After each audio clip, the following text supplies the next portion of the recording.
I have an idea. Let's do a podcast. That's original. You ain't gonna do no podcast. Why? Yeah, let's do it.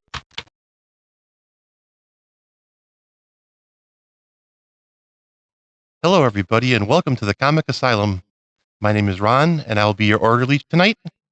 And today's session, we will be talking to 4 of our guests. Let's get started. I have. Have the variant covers and all that stuff, have they been around as long as, I mean, I get into it and I see all these books have 5,000 different covers, and to me, it's, if I was collecting and if I was an inclusive, I had to have everything, that would drive me insane. Plus I'd be broke. I mean, what do you guys think of all that stuff with the variants and stuff? Do you like it? Don't like it?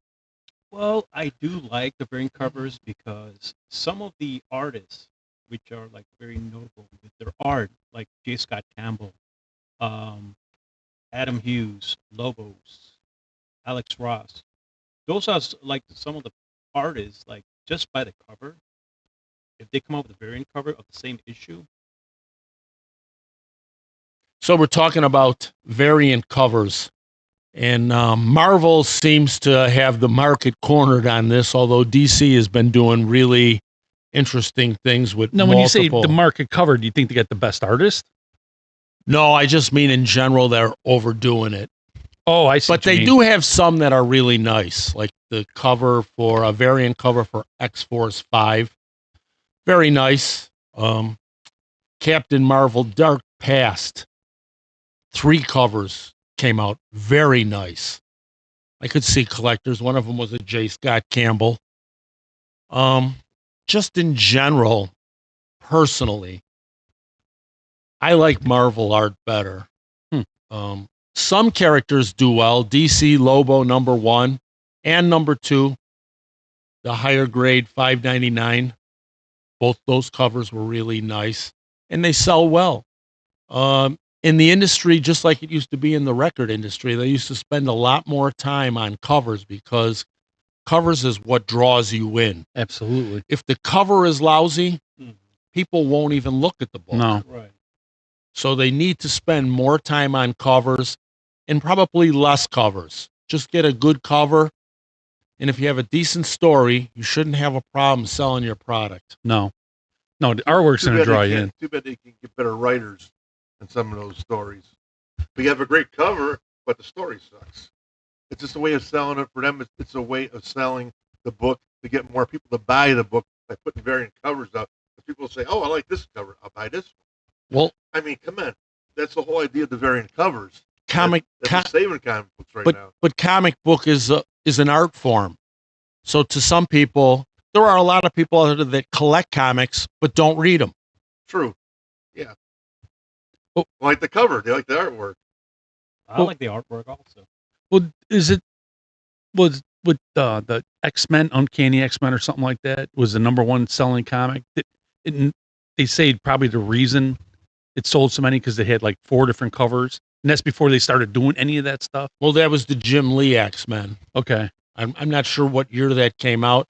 I know the history of the best-selling comic books was in 77, the Kiss comic book, Marvel Super Special #1, was the best-selling comic book, and that held the record for quite a long time until Todd McFarlane's Spider-Man #1 came out, and that beat that. And then when Jim Lee's X-Men came out, which had 5 different covers, actually it had 4 different covers, and then the 5th cover was it was a split cover. No, it incorporated all 4 covers together, and that's, to my knowledge, still the best-selling comic book of the X-Men all time. Yeah, I think that's the one they were talking about. Yeah. You think that might have spurred on the variant thing? It came out in 92. 92? Yeah, I still remember it. No, because the variant cover thing started with an Uncanny X-Men. Right. That was just X-Men. That's okay. Uncanny X-Men is a different book. Well, in that book that I read, it said Uncanny, and I went back and looked at it. I don't know why I put it that way. Well, I think the first variant cover was an Uncanny X-Men, and I believe the issue was 284, 270. No, it was 284, I think. And it was just a slight difference in the cover. It was Rogue on the cover. do variant covers with females action figures sell more than the male action figures or action heroes or whatever? Probably. I mean, I don't think there's any facts to back it up, but I think they know that. some guys buy just variant covers because of females. Yeah, I know a few. There might be some sitting at this table. Yeah. I mean, again, depends on the art and the artist. I mean, if it's Jim Lee, variant cover, definitely. It's Alex Ross, definitely. J. Scott Campbell, definitely. Yeah. Lobos, all the other guys, famous that are like, basically with the selling the covers just with their art. Those are the ones that are like pretty much Cover we're talking about the best-selling covers. Mhm. And the variant cover. That's why what happened That's what was came up to every single artist had their own concept of the covers. Now, as far as covers go, what makes a good comic cover to you guys? Now, I mean, it's artwork. I know that's going to be different opinion. There's not one set answer for that. But what catches your eye mostly, or when you look at stuff like that? Anybody? Well, again, it really depends on the art and the artist. If I can recognize J. Scott Campbell art, I can recognize Alex Ross cover, I can recognize Adam Hughes, and some of the famous artists. Mhm. As soon as I see a cover that is very familiar, and if it's a variant cover, I will actually buy it. Just because of the art. Will you buy more? Well, Mhm. I know the answer, but I'm going to ask you anyway because nobody else does. Mhm. Will you buy more than one copy of a book Absolutely. just because you like the covers? If it's the same issue with different artists variant cover, I would buy like 5. If it's like my very, top 5 artists, I would buy it. I would buy the original, and then I would buy my very, very, very favorite artist covers. See, to me, it'd have to be a really special looking cover. Oh, yeah. But I don't know. I mean, like to me, I have different opinions on different things, but I like simplicity. Right. Like I think the probably the best cover that I've seen for a while lately. It was the Superman Spider-Man. Exactly. The first one that came out, the Superman Spider-Man, not Yeah. the The 2026 version one. yeah, but it was the one I'm talking about is the one I got here was it's just 2 color. It's blue and red Mhm. with Superman on top, Spider-Man at the bottom, and he's but they're in an action. There's a lot of action in it, and it's just them two with color and no background except for the solid blue. Oh, absolutely. You know? Actually, the Superman Spider-Man #1. I think I have about 10 different variant cover I just bought. And that cover that you told me to get, Yeah. better be worth some money. Oh yeah, it is. It's a famous artist. It's a up and going artist. He's pretty much famous. I believe it's I don't know his full name, but EOM. Yeah. He's a famous artist. And then some of these artists are kind of like competing. Like they want to like make sure they're. It's kind of like, okay, you know what? If he's a famous guy, he's a top guy. I want to see if I can make my variant cover better.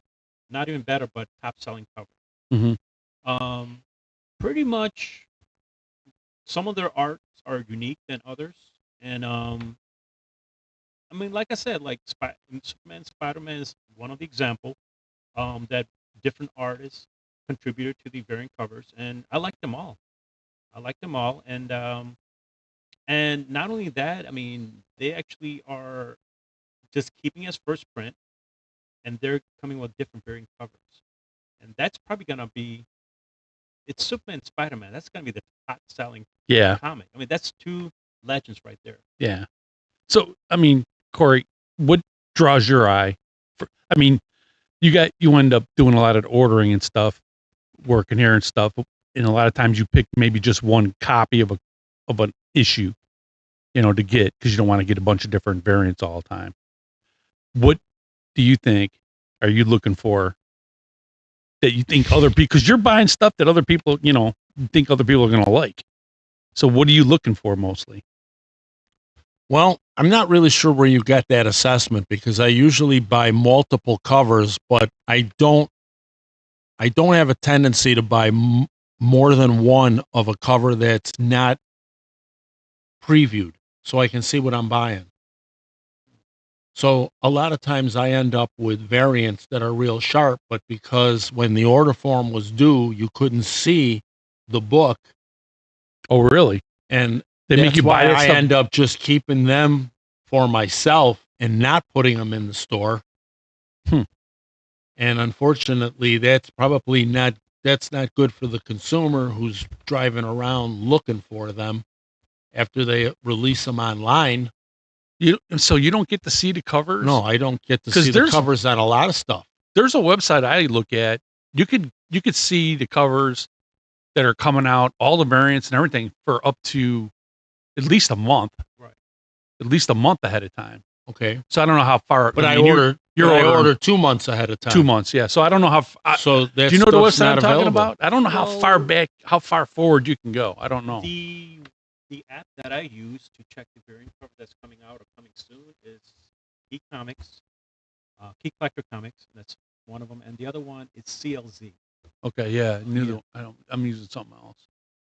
I usually don't get that far forward, in the future, but And personally, I don't think that somebody who is running a comic shop should have to look at other websites when you're ordering from the Oh, no. distributor, right. who should have everything for you to look at. Right. Oh, agreed. I didn't know it was that bad. So Oh yeah.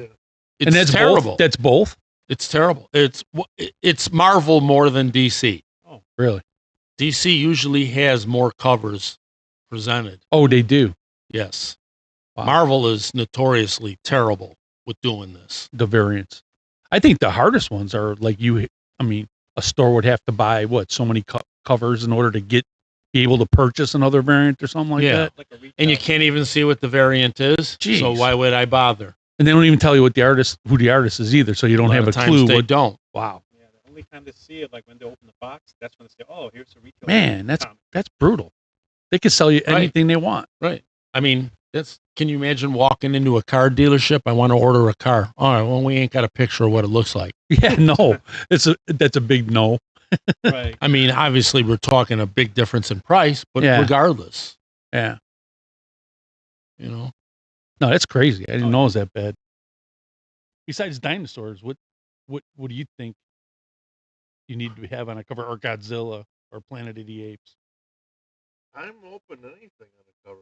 Because Really? it seems to me like you're always buying anything that has a dinosaur on it. It doesn't even matter what it is. Well, yeah, I think it's something cool like that. Okay. But I mean, it depends what's on the cover. I don't care what character's on there. If it's cool, but if it's more dinosaurs, the better. So if there was a comic that you absolutely couldn't stand, would you buy it even if it had a dinosaur on it? You know, Just to collect it? Seriously. yeah, it would depend which. Yeah, it would depend. I have a lot of books like that now where I don't collect, Right. but I don't collect as a runner as far as that's concerned. But if it's got something on there that I'm interested in like that, I will buy it. I actually bought a Harley Quinn one. It had a dinosaur on it. Oh, cool. On the cover, and that's the only reason why I bought it. But I you don't don't. like that's Harley exactly Quinn, what I but meant, you yeah. I'm not a big DC fan either. But you Yeah. don't dislike Harley Quinn, do you? no, As far No. as a character goes. no, of course not. But I'm not that much into where I want to collect it. Collect the run of it. It's not an interesting character to me. That's all. To be honest with you, I usually go for the covers. Again, with the artists that I know. I mean, everybody know Adam Hughes. I mean, he makes a really good cover of female superheroes. What's your favorite Adam Hughes cover? I'm gonna go with the classic Catwoman. Is that the one that had the purple background and she's like all in her all black costume? No, it's that mugshot one. It's a mugshot Catwoman. Adam Hughes did the cover. Because didn't you have one signed or something? Yeah, I had one signed. Not personally by Adam Hughes, but I actually bought one that was signed, and it had actually a certificate on the back, Yeah. which basically guarantees that okay, Right. somebody was there, somebody witnessed him sign and all that kind of stuff. But yeah, I mean, Adam Hughes. I mean, I see a cover of female superhero, I would buy it. J. Scott Campbell is one of them. Also, he makes there's some fans of J. Scott Campbell. He makes a really good covers of superheroes, female superheroes. One of famous one was the Amazing Spider-Man, where the Mary Jane is sitting on the couch, Yeah. and Spider-Man is just like swinging away. That's one of the popular cover of as J. Scott Campbell. And, Left a lot to the imagination. Yeah, and I mean, I buy it. Again, famous artists, the artists that I know, and those artists make a really great covers, especially like with the female superheroes. Those kind of Yeah. stuff. So I buy that right away. Cool. All right, fellas, that's in today's session. Get you back into your rooms and hope you have a great night.